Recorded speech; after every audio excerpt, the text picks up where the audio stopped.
We field calls every week about how to build pet areas with UltraBaseSystems and why.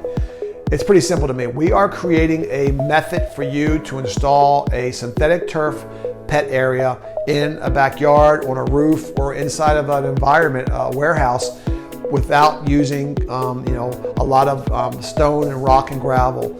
Essentially, we are creating a stable panel. If you know our product, UltraBaseSystems, you know that we are a rigid structural base system. We are providing stability underfoot.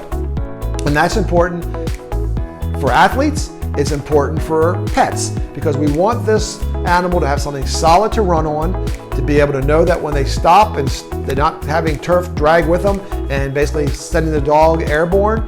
Our panel system is designed to keep the turf in place.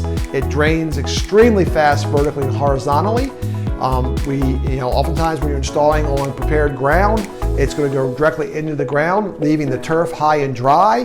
But when you're inside of a warehouse, like we've done for the United States Army, or we're inside of a facility like a major pet hotel, where they're building on top of concrete, you've got to have a solution where the water is running through the panels, washing the urine down, coming under the panels, and then into a sanitation system. And by the fact that we drain horizontally and vertically, allows us to happen. So, I don't think there's a faster or better or a more logical way to install synthetic turf for pets than on our UltraBaseSystems panel. So check us out online, ultrabasesystems.com. Call one of my guys, one of my sales folks. We'll walk you through, we'll show you what we think is the best solution for a pet turf, whether it's going to be on a rooftop or into an interior space, and we'll show you how we do it, and we'll show you how folks around the world have been doing it for years.